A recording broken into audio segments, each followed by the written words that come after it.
Shalom.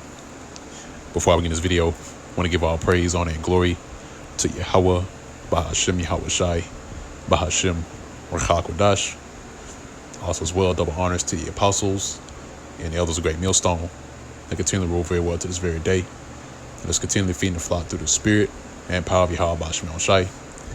And also as well, likewise, Shalom, much due honors to the hopefully elect that's also sincerely plowing in his work, continuing to spread this ministry and this gospel to other members of the hopefully elect and faith and truth and sincerity and also non charity. Okay, and I believe I'm going to entitle this video as The Real Black Friday. Okay, because, of course, today being Thanksgiving or Thanksgiving, as we affectionately call this day, in which we understand the true origins behind this particular day, in which this is a day this day is a commemoration of the slaughter of the so-called Native American Indians. But on top of that, you have another major event that takes place afterwards, which is what the people deem as Black Friday. And what people don't understand, that there are origins behind Black Friday as well. And and they say that it's because this whole incident that took place in Philadelphia, in which that's the general knowledge of people. They believe that that's what where Black Friday came from. And any other notion or anything besides that, they blow it off as something that's not true. But when you really go into the history concerning Black Friday, it's rooted in our captivity, in which our captivity is of the so-called Negroes, Hispanics, Native Americans, who are the true Hebrew Israelites that the Bible speaks of. When it comes to Black Friday, they set this day or this time to where they have these different discounts in which they to get the people enticed to go out and to just waste their money on stuff, these different gifts or what have you, just for the sake of the next coming holiday, which we like to call, which is Christmas. And every single year you see these mindless people lining up out in the cold, in the cold weather. In some parts of the world it's raining too. They'll stand out in the icy rain, in these lines trying to get in and get the latest merchandise, just for the sake of satisfying their so-called loved ones, not knowing that everything that they're doing right now is just vanity, complete vanity. And they don't understand that all these things are set up, man. They're just being coddled, so to speak. They're being directed, or they're being moved towards a certain direction. These people, man, they are completely mesmerized to doing certain things. That's why we call them peons. That's why they are meant to be followers. And that's why the higher ups of Edom, which is the true biblical nationality, so-called white man, they call them the sheep, call them cattle, because what you do with sheep and cattle, you direct them a certain way. You direct them towards where you want them to go, whether you want to go out in the fields or whether you go to the slaughterhouse. And that's what's happening once again today. People are being pushed to go and do certain things because that is what's being promoted here in America. Now, like case in point, like I said, Black Friday. It's a time where, people get into fights, rioting, stuff like that. People literally fight over shoes. Think about it. People literally fight over a pair of shoes. And whatever, wherever other merchandise they have that site set on, just so they can satisfy the other person. That's how gone these people are. All right, and especially our people, so-called Negroes, Hispanics, and Native Americans, which again are the Israelites. They're the furthest from having sound minds, because if you participate in any of this, man, you're not of sound mind. if you're being moved to go out and to, and to put your body out on on the front line just to get, like a shirt or some pants or whatever. These people will literally sacrifice their health to do this. And, and the thing is that here it is, we're teaching the word and prophesying about the coming destruction and about our people, and calling out to our people to repent and to put away this wicked lifestyle and turn back to Yahweh Ba'Shem Shai. See, they would rather sacrifice themselves for vanity rather than to sacrifice themselves for Yahweh Ba'Shem Shai, who is the creator of the heavens and the earth, the one that gives you breath, the one that allows you to keep breathing and allows your heart to keep beating. Think about it. They'd rather waste their time doing this than to spend time knowing or getting to know Yahweh Ba'Shem Shai once again. Because that's essentially what's happening. We are getting to know our power once again in this time. So what's wrong with the rest of these people? And the answer is they're gone. The answer is that the Lord has given them over to this perverse spirit that's here in Babylon the Great. That perverse spirit that is mingled in the midst of Babylon the Great. And as you see, this is a perfect example, or this is a perfect picture that you see here that I got pulled up of what you see when you see people that are lining up and rushing to get the latest gifts. This is what they look like. This is what they are. They're a bunch of zombies. And that's why, we mentioned that the people that are here in Babylon the Great, they are a part of the dead. They are residents of the dead. Because they're in a dead state, especially our people. So let's go ahead and get into this information I have here. So first I want to grab this one. So this is the real history behind Black Friday. And like I said, it's rooted in our captivity. It's rooted in slavery. But they're not going to tell you that. They'll tell you that it's something like what happened in Philadelphia. Why they termed it that? No. The real reason why it's termed is deemed Black Friday is because you had slaves that are being sold after this particular day at discounts. And let's go ahead and read it. So read from this article here, right? It says 2 days after Thanksgiving. Slacky. Let me start from this next one right here, where it says slavery auction, the true meaning of Black Friday. It says, it's really a shame how they can take something so horrible and pull the wool over our eyes, hiding the true meaning for what you are celebrating. And that's true.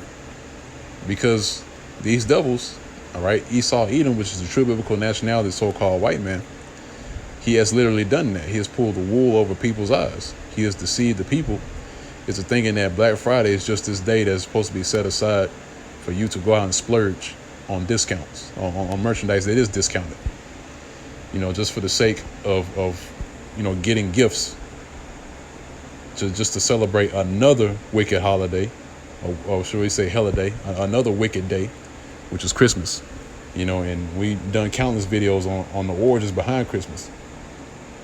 And make no mistake, you're going to see more videos come out concerning that as well.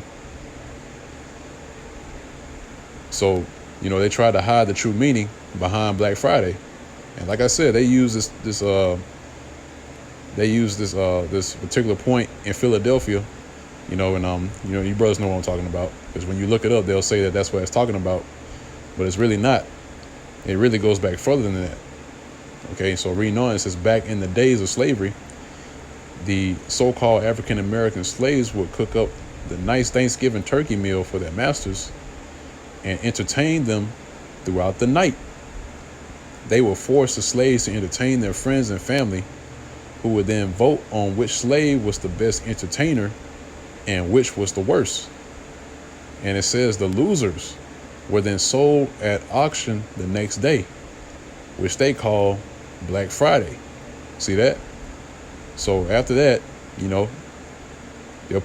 have our people put on a song and dance, and they'll choose which one was the best and which one was the worst. And the ones that were the worst were sold at the auction, and it gets worse. Let's read on.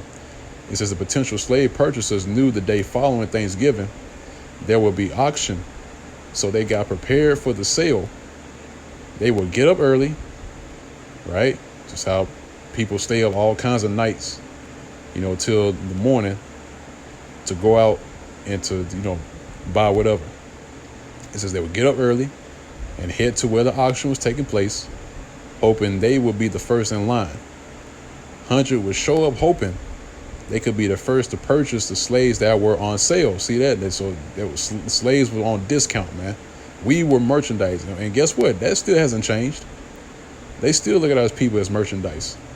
That's why they use our people to market their market their merchandise.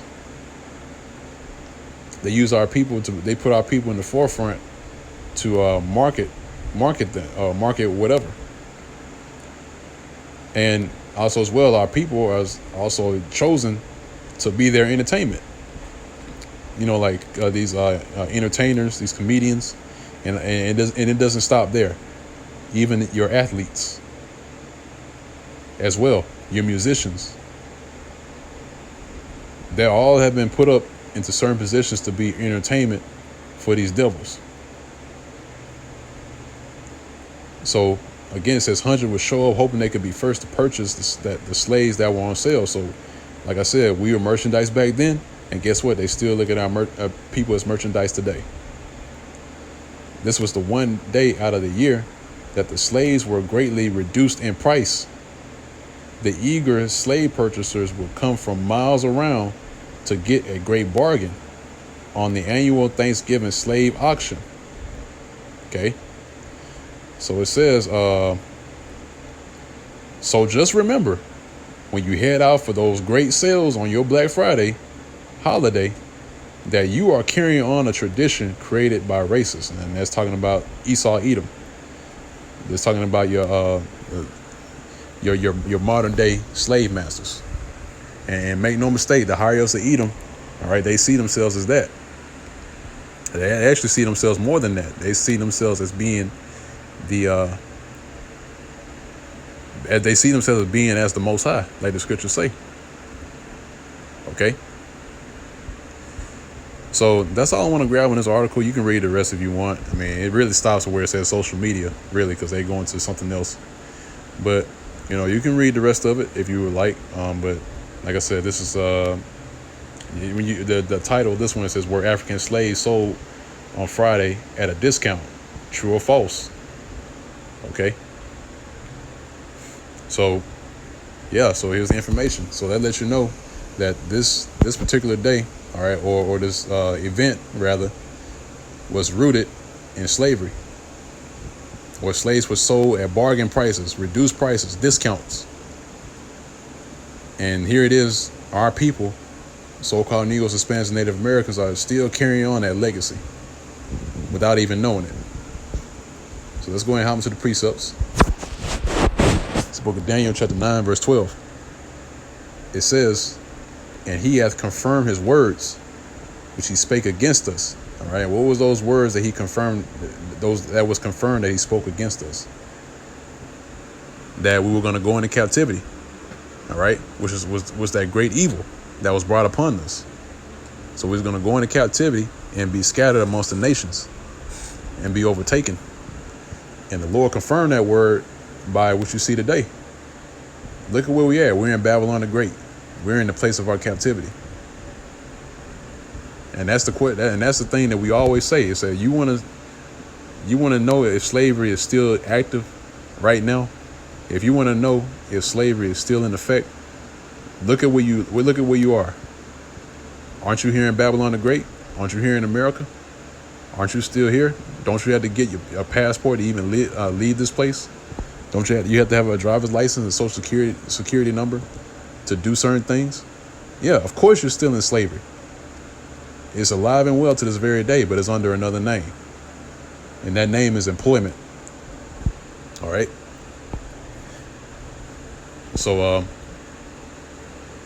reading on, it says, and against our judges that judged us by bringing upon us a great evil, for under the whole heaven hath not been done as hath been done upon Jerusalem. So there's no other calamity or anything that's befalling any other nation other than the nation of Israel. So again, like it says here, under the whole heaven hath not been done as hath been done upon Jerusalem.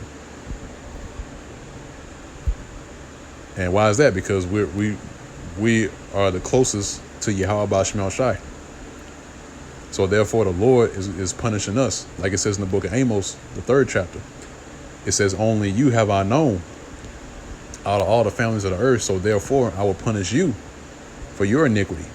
So we got it the worst. So that's why it says here, it says nothing else that's been done under the whole heaven and have been done upon Jerusalem, which is Israel. Okay, the Israelites. So that's it on that. You guys, next precept.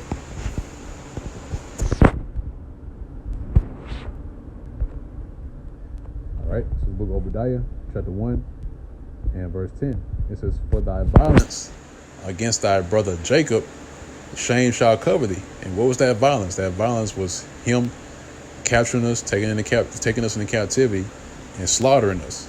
All right, both the southern kingdom and the northern kingdom of the nation of Israel. And that violence still continues to this very day. And since that violence is now being published and being put to the forefront and being exposed, now shame is going to cover this man. Because when it comes to anything as far as slavery or anything like that, they don't want to have anything to do with it. Because they know that history is still prevalent. They know about their history and what they've done. That's why shame is covering them. And guess what? This information is going to continue to come out. All right, well, no matter what they do, it's not going to stop, this information from being published. And it says here, reading on, it says, and thou shalt be cut off forever. Okay, so that's it on that. So we got his next precept. It's Isaiah chapter 51. And this is at verse, let's see.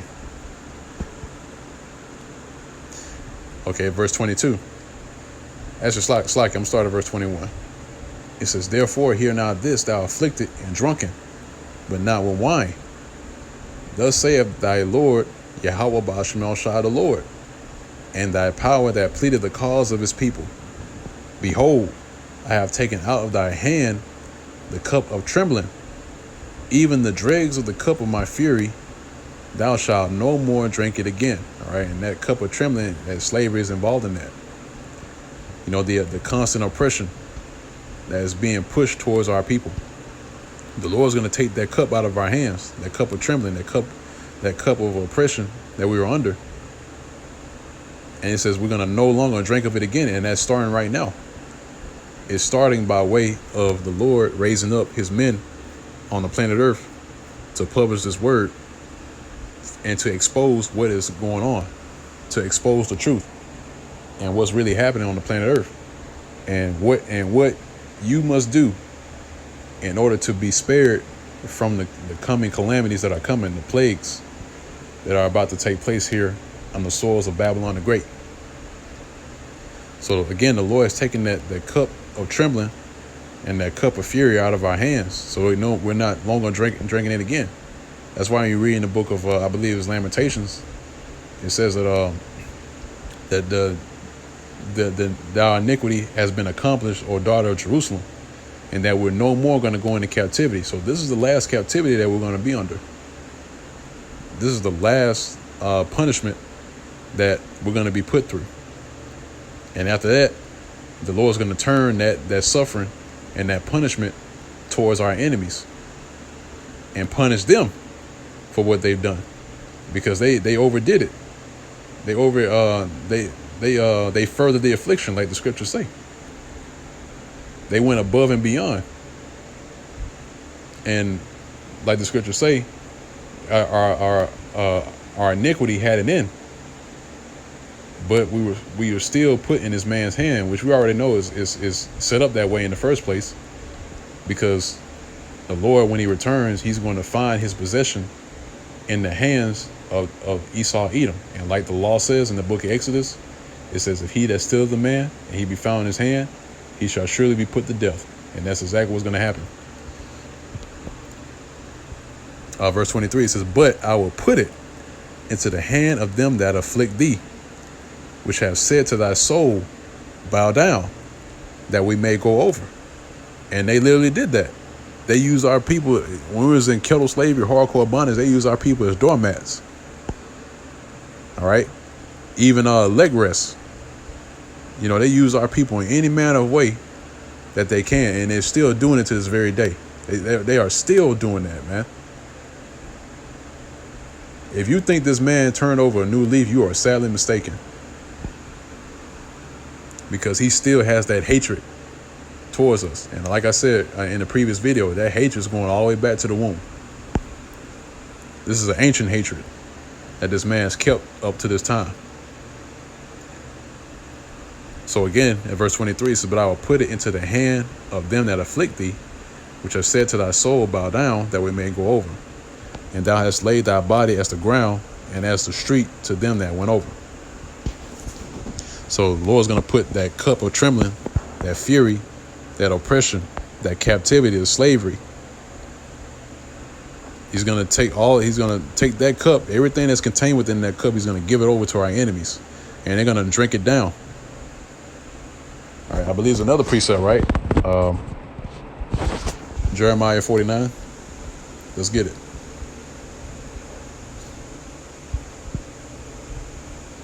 All right, this book of Jeremiah, chapter 49.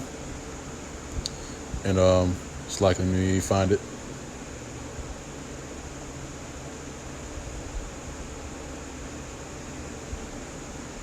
Here it is, Jeremiah chapter 49, verse 12. It says, for thus saith the Lord Yahweh Ba'Shem Shai, behold, they whose judgment was not to drink of the cup have assuredly drunken.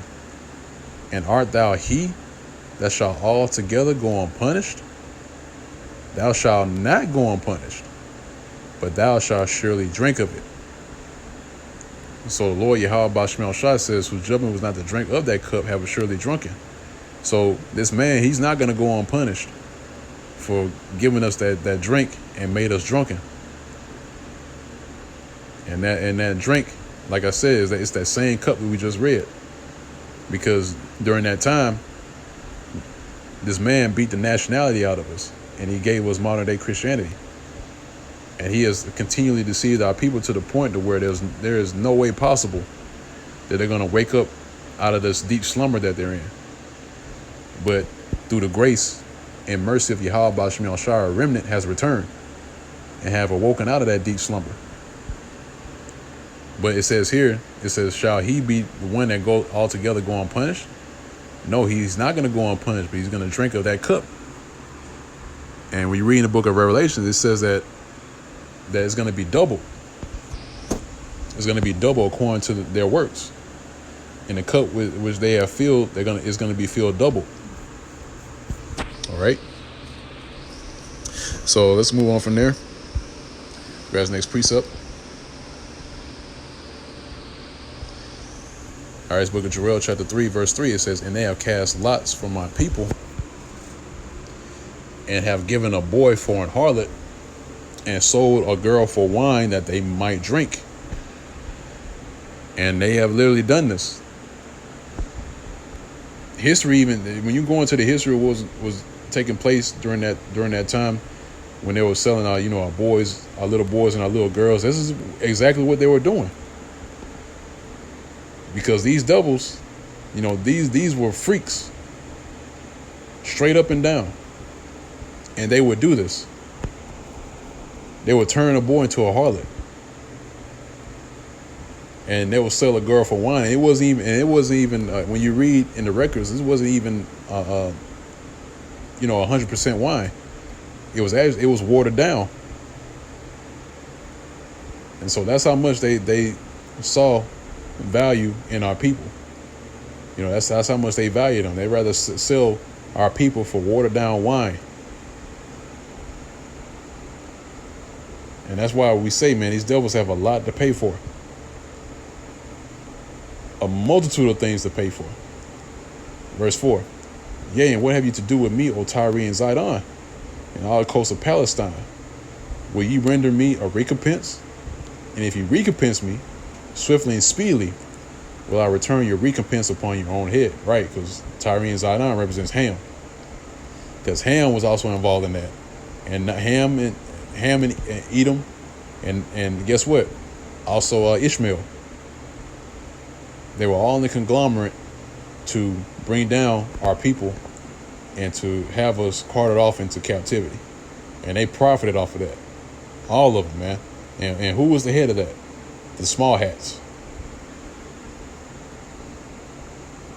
So verse 5, it says, because ye have taken my silver and my gold, and have carried into your temples my goodly, pleasant things. Right, and we're the pleasant, goodly, pleasant things. We're the Lord's possession. We're his treasure. We're known, like it says in the book of, I believe, Zephaniah, it says that we're the apple of the Lord's eye. Verse 6, it says, the children also of Judah and the children of Jerusalem have ye sold unto the Grecians. Who are the Grecians? The Edomites. It says that ye might remove them far from their border. And we have been removed far from our border. Okay, that's in the other side of the world. And now we're here on the western part of the world, here in Babylon the Great. So verse 7 says, behold, I will raise them out of the place whither ye have sold them, and will return your recompense upon your own head. And I will sell your sons and your daughters into the hand of the children of Judah, and then shall sell them to the Sabians, to a people far off, for the Lord Yahweh Bashmel Shai has spoken it. So guess what? That, like I just read earlier, that cup that they gave us, all right, that cup is going to be given over to them, and they're going to drink it down, every last drop.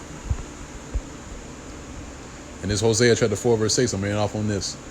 It says, my people are destroyed for a lack of knowledge. And like I mentioned earlier, they are fully into this particular event or this particular day, and they have no knowledge of the history on what was taking place. And that includes things stealing or things killing. So again, it says, my people are destroyed for a lack of knowledge, because thou hast rejected knowledge. I will also reject thee, that thou shalt be no priest to me. Seeing thou hast forgotten the law of thy power, I will also forget thy children. And that's playing out right now, because they are their children. And the Lord has forgotten them. And they've been rejected because they rejected knowledge. And they're rejecting knowledge once again. So I let you know that they are those same people that have rejected knowledge and rejected the wisdom of Yahweh Bashmel Shai, rejected his words and his ordinances, and went after strange gods. Okay? Because in today's society, you can make anything into a god. And that's why when you read, I believe, correct me if I'm wrong, Deuteronomy, somewhere in Deuteronomy where it says there were gods newly made up that our fathers didn't know. So they just make anything to a god, man. And they worship that. Anything you give your blood, sweat, and tears to, that's what you worship. And that's why, again, concerning our people, they're going to be overtaken by those things that they worship in. So with that, I'm going to close on that note. And our Lord's will is edifying to the elect of the nation of Israel. Till next time, once again, I want to give all praise, honor, and glory to Yahweh, Ba'ashem Yahushai, Ba'ashem Ruach. Double honors to the apostles and the elders of great millstone in the world to this day. Shalom, peace and safety, and salutations to the hopeful elect, continuing to labor in his work and labor to show for your diligence to make your calling and election sure, in faith, in truly sincerity, and all charity. And with that, blessed shalom.